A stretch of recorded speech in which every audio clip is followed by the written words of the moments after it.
बहुत सारे emotional changes भी आते हैं और रितु इन सब चीजों से गुजर रही थी।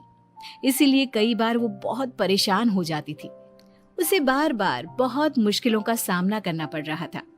एक दिन अचानक शाम के वक्त रितु जोर जोर से रोने लगी। अरे रितु बेटा, क्या हुआ? तुम रो क्यों रही हो? कुछ नहीं मम्मी जी, बस बहुत परेशान हो रही हूँ मैं। हाँ बेटा, वो तो मुझे भी दिख रहा है, तभी तो रो रही हो तुम। लेकिन परेशानी के पीछे की वजह तो बताओ, आखिर बात क्या है? किसी ने कुछ कहा क्या तुमसे? नहीं मम्मी जी, किसी ने कुछ भी नहीं कहा, बस ऐसे ही मेरा मन कर रहा है रोने का। अरे बेटा, ये क्या बात हुई? रोने का मन कर रहा है?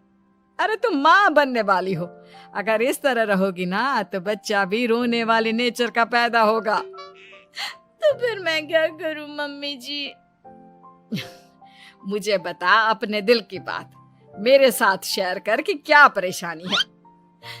वो क्या है ना मम्मी जी, मैं अपने पेट की तरफ देखती हूँ ना तो अजीब सी घबराहट होती है। अरे लेकिन क्यों बेटा? तुम्हारे पेट में तो तुम्हारा आने वाला बच्चा है, इसे देखकर तुम्हें खुश होना चाहिए। मम्मी जी वो क्या है ना, मेरा पेट इतना बड़ा हो गया है, शरीर की हालत ऐसी हो गई है तो सोच सोच कर डर लगता है कि मैं कभी फिर से पहले जैसी स्लिम और ब्यूटीफुल हो पाऊंगी क्या। अरे बेटा, ये तो कुछ दिनों की बात है, सब कुछ बिल्कुल पहले जैसा हो जाएगा। कुछ दिनों के बाद तुम्हें चिंता करने की कोई जरूरत नहीं होगी। रितु, क्या हुआ? तुम बार बार करवटें क्यों बदल रही हो? रात के 2 बज रहे हैं, सो जाओ ना आप। देवेश, नींद नहीं आ रही है, मैं ठीक से सो नहीं पा रही हूँ। अरे ये क्या, तुम तो उठकर बैठ गई। इस तरह बैठे बैठे पूरी रात बिताओगी क्या? क्या करूं देवेश, पेट की वजह से जैसे ही लेटती हूँ अजीब सा लगने लगता है, ठीक से सो भी नहीं पाती। तुम एक काम करो, अपने पेट के बगल में एक तकिया लगा लो, तुम्हें ठीक से नींद आ जाएगी। वो भी करके देख लिया, अब तो लगता है जब तक बच्चा इस दुनिया में नहीं आएगा मैं ठीक से सो भी नहीं पाऊंगी। रितु, बच्चा आने के बाद कौन सा चैन की नींद सो पाओगी? कम से कम अब तो आराम कर लो। तुम सो जाओ देवेश, मैं बैठे बैठे ही अपनी नींद निकाल लूंगी। और फिर कुछ दिन के बाद सुमित्रा जी के घर पर कुछ परिचित लोग मिलने के लिए आते हैं। मम्मी जी, आप उन लोगों के साथ बैठकर बातें करिए, मैं सबके लिए चाय बना देती हूँ। अरे नहीं नहीं बेटा, मैं कर लूंगी, अभी तुम्हारी तबीयत ठीक नहीं है ना, तुम आराम करो। अरे मम्मी, घर के छोटे मोटे काम तो मैं करती हूँ ना, चाय बनाने में कैसी प्रॉब्लम? अच्छा ठीक है, अगर कोई परेशानी नहीं है तो बना दो चाय। अरे ये क्या बात है सुमित्रा जी, आप तो दादी बनने वाली हैं। हाँ जी, बस ठीक ठाक तरीके से मेरा पोता या पोती इस दुनिया में आ जाए तो चैन हो जाए। सही कहती हैं बहन जी, एक औरत के लिए ये वक्त बहुत मुश्किल होता है। वैसे बहू की तबीयत तो ठीक है ना? हाँ हाँ, तबीयत तो ठीक है, बस ऐसे ही थोड़ी बहुत परेशानी है जो इस वक्त होती है, उसी से गुजर रही है। पहली बार माँ बन रही है ना, कभी कभी परेशान हो जाती है। सुमित्रा जी रिश्तेदारों से बात करती है और उन्हें काफी देर हो जाती है। रिश्तेदारों के जाने के बाद, अरे रितु बेटा, तुम अभी तक किचन में काम कर रही हो? मैंने तुम्हें मना किया था ना, इतनी देर खड़े रहने की क्या जरूरत थी? मम्मी जी वो मुझे लगा रात के खाने में देर हो जाएगी, इसलिए मैं साहब उधर बिजी थी तो मैं खाना बनाने लग गई थी। अरे बेटा, तुम तो बिल्कुल कुछ भी नहीं समझती, जरा अपने पैरों की हालत तो देखो।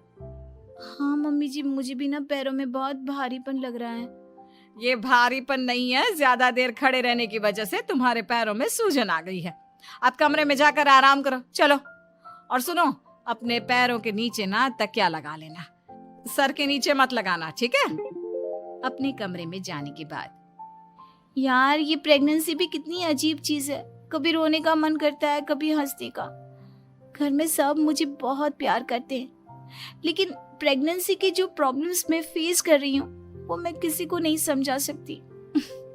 ये सब कब ठीक होगा? और फिर एक रात अचानक रितु नींद में उठकर बैठ जाती है और अपने पूरे शरीर पर खुजली करने लगती है। देवेश की आंख खुलती है और वो रितु को इस तरह खुजली करते हुए देखता है। अरे क्या हुआ रितु, तुम ठीक तो हो ना? पता नहीं क्यों देवेश, लेकिन अचानक से पूरे शरीर में खुजली हो रही है। दिखाओ जरा मुझे। अरे लेकिन तुम्हारे शरीर पर तो कोई मच्छर के काटने की या किसी तरह के रैशेस भी नहीं है, फिर खुजली क्यों हो रही है? लगता है ये भी प्रेगनेंसी की कोई नई प्रॉब्लम है। अरे अरे परेशान मत हो, मैं मम्मी को बुला कर लाता हूँ।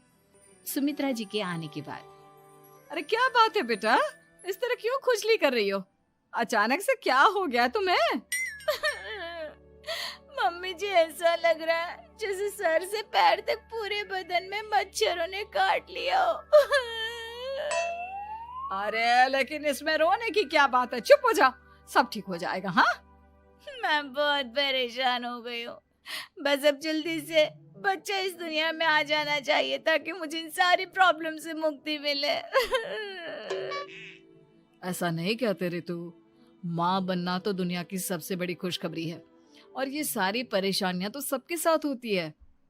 जानती हूँ, लेकिन फिर भी क्या करूँ, रात को सो नहीं सकती। कभी पेट भर के खाना खा लेती हूँ तो उल्टी करने का मन करता है। ज्यादा देर खड़ी हो जाती हूँ तो पैर में सूजन आ जाती है। ज्यादा देर बाहर घूमने भी नहीं जा सकती वरना टॉयलेट की प्रॉब्लम। ये सब कब ठीक होगा? कुछ दिन और बीत गए और अब तक रितु का 9वां महीना खत्म होने का वक्त आ गया था। अब हर दिन रितु बस यही सोचती थी कि उसका बच्चा इस दुनिया में आने वाला है। हाँ, वो बात अलग थी कि वो कई तरह की इमोशनल चेंजेस से गुजर रही थी और फिर एक दिन अचानक, देवेश मुझे ना चाउमीन खाने का मन कर रहा है। अभी रात के 12 बजे? अरे रितु, इस वक्त चाउमीन कहाँ से लेकर आऊंगा मैं? किसी होटल में फोन करो ना, कोई तो डिलीवर करता होगा ना इतनी रात को। नहीं नहीं रितु, इतनी रात को कोई डिलीवर नहीं करता, तुम कल खा लेना, मैं कल तुम्हारे लिए लेकर आऊंगा। बस नहीं, मुझे अभी खाने का मन कर रहा है, मुझे अभी खाना है। अच्छा अच्छा ठीक है, एक काम करो, मैं किचन में जाकर तुम्हारे लिए मैगी बना कर लाता हूँ, क्या पता उसे खाकर तुम्हारा मन ठीक हो जाए। हाँ ठीक है। देवेश रितु को मैगी बनाकर खिला देता है, लेकिन अगले दिन अचानक से रितु की तबीयत खराब हो जाती है। क्या हुआ है बहू को? बेटा तूने कुछ उल्टा सीधा तो नहीं खा लिया ना? मम्मी वो कल आधी रात को चाउमीन खाने की बात कर रही थी तो मैंने इसे मैगी बनाकर खिला दी। अरे लेकिन एक बार मुझसे तो पूछ लेता, इसी वजह से उसे अजीब सा लग रहा है। कोई बात नहीं, वैसे भी बच्चा आने का वक्त पास आ गया है ना, इसलिए ये सब चीजें हो रही है। मेरे पेट में बहुत दर्द हो रहा है, जब से मैगी खाई है तब से पता नहीं क्या हो गया। अरे कुछ नहीं हुआ बेटा, बस कुछ दिन की बात और है, परेशान मत हो। चल हम तुम्हें ना डॉक्टर के पास ले चलते हैं। हॉस्पिटल जाने के बाद, डॉक्टर साहब मेरी बहू की तबीयत ठीक तो है ना? हाँ, वैसे तो सब कुछ ठीक लगता है, डाइजेशन का प्रॉब्लम हो गया है, ऐसे वक्त में हो जाता है। प्रेगनेंसी की वजह से पेट के ऊपर बहुत प्रेशर आ जाता है, इसलिए डाइजेशन थोड़ा वीक हो जाता है। और उन्होंने रात के वक्त मैगी खा ली, इसलिए उनको ये प्रॉब्लम हो गया। डरने वाली कोई बात नहीं है। थैंक यू डॉक्टर साहब, अब हम इसका ध्यान रखेंगे। लेकिन अब रितु की डिलीवरी का वक्त पास आ गया है, आपको उनका पहले से भी ज्यादा ध्यान रखना होगा। मैंने चेकअप कर लिया है, 1 सप्ताह के अंदर रितु की डिलीवरी होने के पूरे चांस है। एक दिन अचानक किचन में काम करते करते रितु के पेट में बहुत तेज दर्द होने लगता है। देवेश, मम्मी जी जल्दी आइए।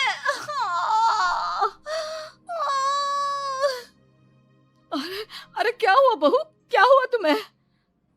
बहुत दर्द हो रहा है मम्मी, मेरे पेट में बहुत तेज दर्द हो रहा है, मुझसे खड़ा भी नहीं रहा जा रहा।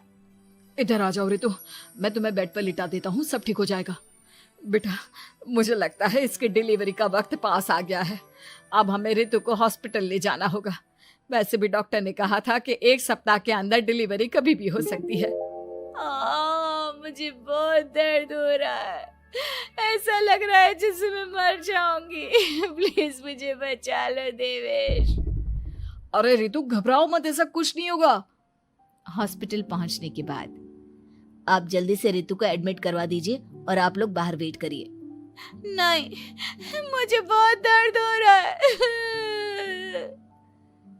रितु समझने की कोशिश करो, सब कुछ ठीक हो जाएगा। रितु को लेबर पेन शुरू हो गया था और वो काफी तकलीफ से गुजर रही थी। एक बच्चे को जन्म देते समय औरत जिस तकलीफ से गुजरती है उसे सिर्फ वही समझ सकती है। रितु की तकलीफ को देखकर देवेश भी काफी इमोशनल हो गया था। रितु को इस तरह चीखते देखकर उसे बहुत दुख हो रहा था, लेकिन आधे घंटे के बाद जब डॉक्टर अपने हाथ में रितु और देवेश की छोटी सी बच्ची को लेकर आया तो रितु के चेहरे पर स्माइल आ गई। रितु, ये देखो तुम्हारी और मेरी नन्ही सी बेटी। ये तो एकदम परी की तरह दिखती है। दिखेगी क्यों नहीं, एकदम तुम पर गई है ना, इसलिए। लेकिन मम्मी, उसकी नाक तो मेरे जैसी है। अच्छा ठीक है, नाक तुम रख लो, बाकी सब मेरे जैसा। देखा रितु, तुमने कितनी तकलीफ सही, लेकिन उस तकलीफ के बदले तुम्हें भगवान ने ये छोटी सी परी दे दी। और ऐसा सब औरतों के साथ होता है। तुमने बहुत हिम्मत रखी है बेटा, और इसका नतीजा आज हमारे सामने है।